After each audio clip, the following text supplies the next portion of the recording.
Hello, my friends. Welcome to Child Life on Call. This podcast is a safe place for parents to share their stories about what it's like to have a child that has a medical experience, diagnosis, disease, and or everything in between. We know there's power in sharing stories, and that power multiplies when you can listen to other parents who have walked a similar path to yours.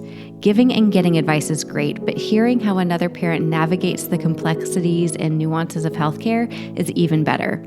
As a child life specialist, my role is to support, validate, and provide emotionally safe spaces for kids and their families, and I am so honored to be on this journey with you. In addition to parent stories, we sprinkle in some expert episodes every now and again that have content for both parents and professionals in the field of healthcare, all with the mission to empower parents to be confident advocates and partners with the care team during healthcare experiences. We're so glad you're here. Hello, my friends. Happy New Year. We have made it to 2023, which is just an achievement in itself. And we are kicking off the Child Life on Call podcast with a little bit of a different episode. I am solo today, so there's no parent interview. So if you are sick of the way my voice sounds, now is your time to just get out of here.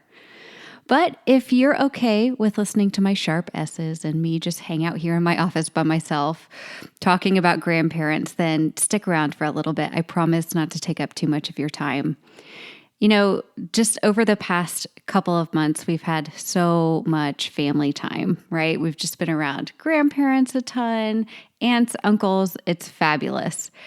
But there can be hard conversations that you have with the parents or the kids or the grandparents and just all sorts of weird ways. So we thought we would come in, our little team at Child Life on Call, and just create this podcast episode as a guide for how grandparents can play the very essential and important role of supporting a family when they are going through illness, hospitalizations, medical therapy appointments, whatever it may be, because there is such an important part and role that grandparents can play. And so we'll just go through a few common things today. Stick around for the end of the episode because I'm going to tell you exactly how you can actually download this for free and send it to grandparents in your lives or share it with those. And the guide that we have is going to be in English and Spanish and is available now. So it also lives on the Child Life on Call app. So without getting started, I just want to recognize that I myself am not a grandparent and I have healthy kiddos who do not require a lot of coordinating schedules with therapies and doctor's appointments, and I'm so lucky in that way. But I have worked in the hospital for over a decade, and I can tell you when that family system comes together where parents and grandparents are really in tune, and this even happens when grandparents don't live in the same zip code, right? They live far away. But when that family system is supported and knows their roles and is working really well, man, the whole experience changes, not just for the patient and the family, but I swear the care team feels like, yeah, this is a system that's working and this is the best thing for the child. So I do want to start with that caveat and saying it doesn't actually matter where you live, whether you're near or far, or you're, in your grandchild's life every single day, or you're not. There is absolutely a role to play. The other thing I want to acknowledge that I realized when I became a mother was that when your child is hurting, your heart is in a million pieces. So I can only imagine, and my mother and dad tell me this all the time, when my child is sick, their heart breaks twice, right? Because they're upset for their grandchild that they're sick, and then they're upset for me for having to deal with all of the things. And so we just wanted to give grandparents some practical but productive ways to interact with that nuclear family when they're going through something difficult. So let's get started with one of the big questions we hear a lot. When is it okay to ask questions about my grandchild's diagnosis and find out more information? Whew, this is a big one, right? Because you as the grandparent are so hungry for information, but it just may not be the right time. The parent is processing a lot, the child is processing a lot. So how do you know when it's okay to ask questions? So when you're finding out about your grandchild's diagnosis for the first time, you are upset, you're having a difficult time. It's normal, totally normal to want to ask a ton of questions and find out as much as you can about what's going on. So what I would do is I think it would be best to ask your child what information they know and if it's a good time for you to come and ask questions. And you can say, we don't have to talk for long, but could you just give me a brief overview, whether it's through text or email or a quick phone call? And then, I just want to let you know that I'm here, but this is kind of my first step into this and, what's going on. And it's really not a time for grandparents to share their experiences about what they've heard or a friend of a friend who's gone something. This initial conversation is not the right time for those stories, but you could say something like, I know you guys are going through a lot. I'm here when you're ready to talk, and I just want to let you know I love you so much. And so you're just kind of starting off the conversation saying, hey, I'm here. I'm not going to push anything on you. I don't want to ask too many questions, but I am interested and I do want to be involved as much as I can be. Sometimes parents themselves may be still processing. And so if you are hit with that brick wall, the reason for that is that they are also going through a difficult time and may not be sure how to articulate it themselves and don't want to fumble over their words. So after you've kind of laid this foundation of I love you, I'm here, I want to be useful to you all, I want to be there for you all, you can let your child and grandchild come to you when they're ready. And a little check-in, whether it's daily or weekly or whatever your normal is totally okay as long as you're okay with not getting a response in return. So as long as grandparents, you set your expectations that you're okay with not getting a big response, you just let them know that you're there and you're ready. I think that's a great second step. Okay, and if you're thinking, oh my gosh, that is going to be so hard. How am I supposed to just sit here and wait? That's a normal reaction. You're not alone. Consider how, though, you would feel in this situation. So if you could take your back when you had a young family, you may have wanted space or support or unconditional love. And when you get those three things from the people you love the most, that's when they start to come back and be there for you.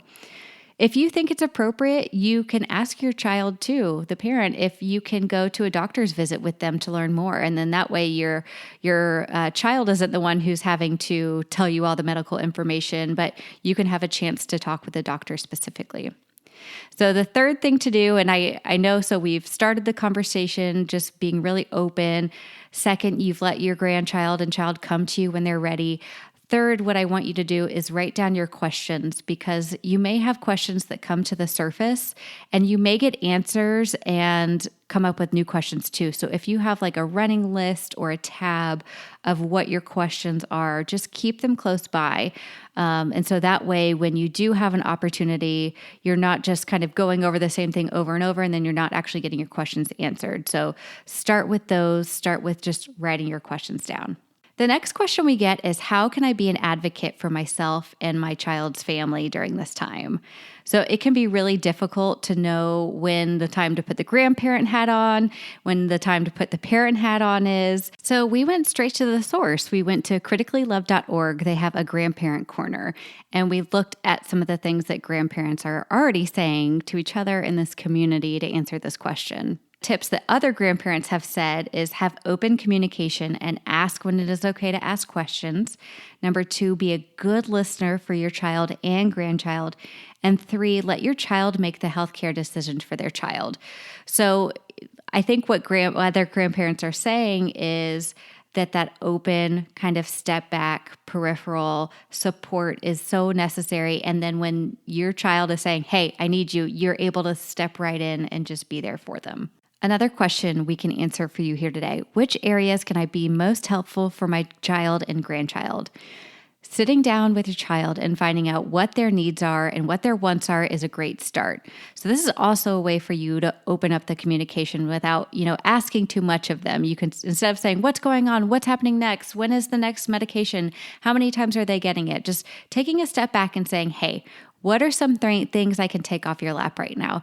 Can I go grocery store shopping for you? Can I help pick up other kids from school? Can I send you a Grubhub card, to have you guys get meals if you don't live close by?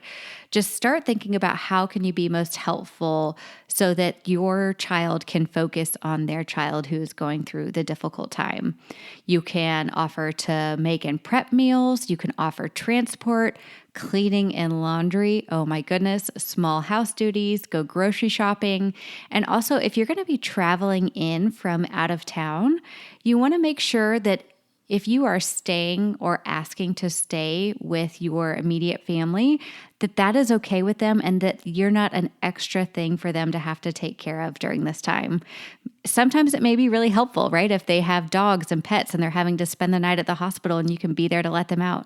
But other times it may be more useful if you can find a friend or family to stay with or stay in a hotel for a couple of nights so that the family can just kind of live as they normally do. So that's an open conversation. And no matter what choice that your child and grandchild make as a family, it doesn't have to do with how much they love you, but what they're able to handle at this current time. The last question we're going to cover today are, where are resources that I can start with to provide to my child and grandchild? So there are networks of grandparents out there that want to support you because they are going through such similar circumstances. And then this can also give you something to participate in. So some things that you can do, right? You can get permission from your child and grandchild. You can start a Caring Bridge planner. It's a virtual planner to schedule transport doctor appointments, coordinate grocery and meal delivery, arrange childcare, take care of pets. It basically is a whole virtual planner for families. You could start a GoFundMe page if you get the permission from the child and family. So you can say, hey, if you guys are going to have trouble with medical bills, maybe this is a role that I can play. The other thing you can do is a meal train. Mealtrain.org is a place where you can go set up a meal train, and so their neighbors and friends can come bring them meals. When I am advocating for this, I am always saying make sure the family knows they can put a cooler on their porch and have meals dropped off at a specific time. So that way they're not waiting on dinner and they don't have to interact with the people who are being so kind and generous to bring over food. Having a chronically ill grandchild can be really stressful, and I just want grandparents to know that they have an important role when it comes to not only their grandchild, but their child's life, and that you're a valuable support system. The research shows, we've got plenty of research here in our guide that you can download, but please just know that your role is important. And we are so grateful that you are interested enough to listen to this podcast, download the free guide so that you can continue to support and love on your family. If you would like to get access to our free grandparents guide, you can do that by going to childlifeoncall.com/grandparents. Thank you so much for sticking around to the end of this solo episode. I really enjoyed kind of getting into some really specific tools and strategies to reinforce the importance of the family system and how Child Life Services can play a part. So if you'd like more of these, please let me know. But otherwise, I will see you here next week for another parent story. Next week in episode 151, we will be talking with Gavin and Cindy, who come from Ryan's Case for Smiles. Their son had osteosarcoma growing up, and they share what it's been like, not only during that time, but now almost 20 years later, and thousands of pillowcases donated to children around the country later. It was such a special conversation. Gavin reminded me so much of my dad. Cindy reminded me so much of my mom and just the way that their partnership worked. And so I hope you enjoyed that episode. All right, guys, talk to you soon.